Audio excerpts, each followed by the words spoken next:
There have been a few times in my movie-going experiences when if the option of IMAX is available, I will instantly pay the extra price. The literal wider canvas and true surround sound are perfect for immersing the viewer into the director's world and getting washed over in the magic of movies. One of those great IMAX experiences that I had was watching Robert Zemeckis' The Walk. Released in October of 2015, The Walk dramatizes the astonishing true story of French wirewalker Philippe Petit's daring crossing between the twin towers of the World Trade Center in August of 1974. The premise alone is intriguing, as many people in our generation don't know who this incredible man is, nor his exploits in Manhattan. Just as the event itself, I find this particular movie to be highly underrated and highly underappreciated. The film tells the story of French magician and wirewalker Philippe Petit, played by Joseph Gordon-Levitt, who busks in the streets always looking for a spot to place his wire. One day, he sees a picture of the then under-construction World Trade Center towers, and is inspired to string a high wire between the roofs of the towers and walk between them, a quarter of a mile above Manhattan, without a safety harness. Over the years, he gains friends and allies, or accomplices as he puts it, who are too inspired to help Philippe achieve his dream. They have to work fast before the opportunity is lost and the towers are complete before he walks it. We also gain insight into Philippe's incredible life before the towers and how his experiences will lead to this moment, which is both illegal and dangerous, but for him would be the ultimate expression of his art. Ordinarily, I begin to talk about the story and how it works or doesn't work. Here, however, I must make mention that this movie uses a narration framing device of Philippe standing against the New York skyline, addressing the audience like a grand performer. When this first happened, I was nervous that this would get old very quickly, but in a minute or two, I realized that this sets the tone for the movie brilliantly. The tone is that of a great adventure and thrills beyond your imagination. He has invited us to relive a fanciful tale of his that really happened. Thus, when the story unfolds, we understand how he sees himself, and we will see how this went down from his point of view. It was a wonderful way to start the movie, and gives us a break for once that this drama will not be top-heavy and serious, but rather have a light touch and be light on its feet, just as he would be walking on the wire.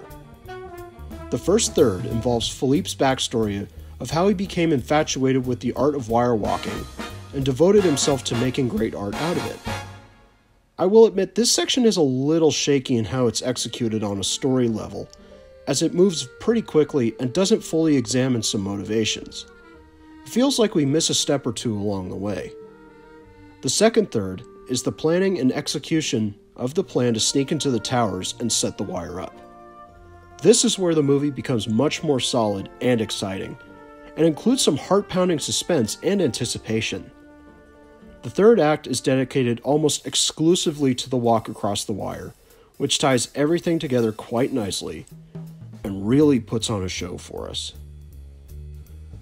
Despite the lack of the narrative cohesion, Robert Zemeckis' keen direction and precision with his actors and his camera keep the movie well-balanced and focused on the end goal. After his triumphant return to live-action cinema with Flight, I wondered what he would do next, and when I saw the trailer for this film, I got very excited. I felt it was a perfect step in the right direction for him, as he always excelled in using top-line visual effects to help tell the story, whether it be for Roger Rabbit or Forrest Gump. His genius move in this film was to embrace the real Petit's energy and viewpoints into the movie itself. Thus, it feels like we are being related a real story that doesn't feel entirely tinkered with like most films of this nature. To match this whimsy, he uses a larger-than-life camera sweep and adds a deft element of comedy, something he's definitely no stranger to, and makes this more adventurous than dramatic, which was definitely the right call for this kind of story. In a similar vein is Joseph Gordon-Levitt as Philippe.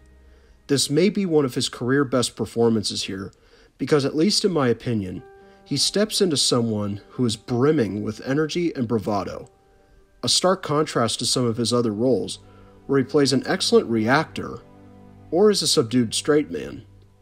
The real Philippe Petit is a man who has a particularly distinct French accent, and Levitt uses it to surprising effect. Some may not agree with me, but I didn't see any problem with this. The key to his character, however, is that he sells brilliantly his devotion to the art of the wire. With that comes a touch of arrogance and a single-mindedness that could have ended the whole thing, but we understand his dream and his simple philosophy of life, of always looking for a spot to put his wire. In fact, the real Petit trained Levitt himself in 8 days, and he actually does many of the wire walks in the scenes, except those dangerous ones that required a professional.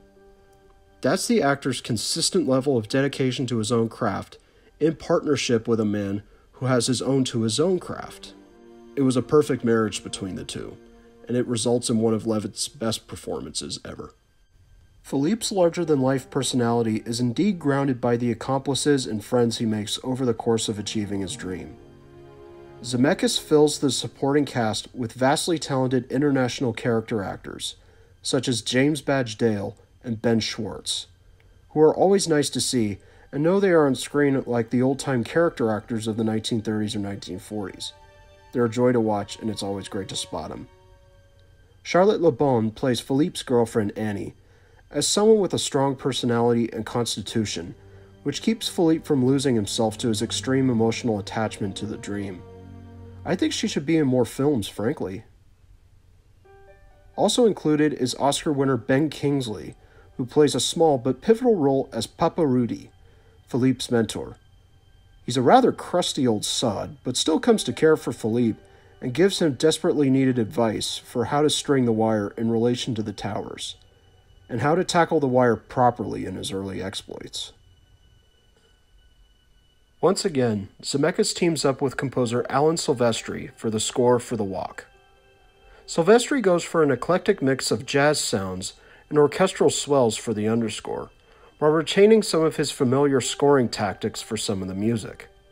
I was pleasantly surprised to hear the jazz in the soundscape, but it made sense to me given Petit's personality and how he bounces off his accomplices. And the orchestral sound is perfect for capturing the feelings of defying gravity and crossing the wire. It's a good score. Not one of his best, but still a good, effective score. I wouldn't be doing my job if I didn't mention another film which dealt with this event and these people. The 2008 Oscar-winning documentary, Man on Wire, by James Marsh. This is a very factual movie in how it went down, and what the feeling was like when crossing into the void. However, as was in real life, it was only captured in still photographs from both the North and South Tower roofs. What this adaptation does is give life to those testimonies and follow Philippe on the wire, giving us a perfect visual representation of what happened.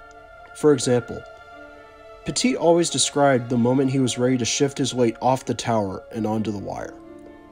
He expressed that all he saw was the wire and nothing else. In the documentary, it's just narration. Here in the film, it's narration, plus the filmmakers here obscure the North Tower and the skyline in fog, so the wire looks like it goes on forever. It's a perfect way to present the moment from these real feelings. If this movie doesn't grab you, you can always check out Man on Wire. It's really well done, and I highly recommend it. I have to talk about the visual effects, which are, and I don't use this word lightly, incredible. The level of detail that went into the CGI models of the Twin Towers is absolutely minute, and because of perfect grading and compositing on top of them, they looked absolutely real. Like they were on location, frankly.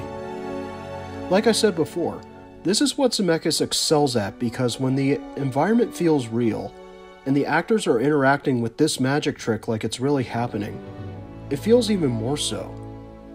There are several shots where the actors look like they are looking down a quarter of a mile into the void, or jittery with excitement at Philippe dancing and laying down on the wire.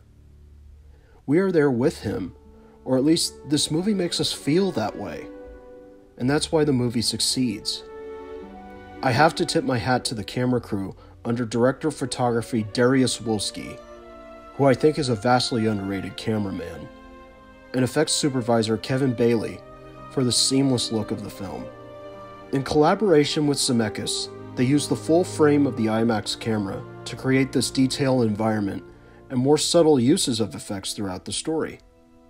More subtle examples are recreations of the rest of New York, as the city looks drastically different today.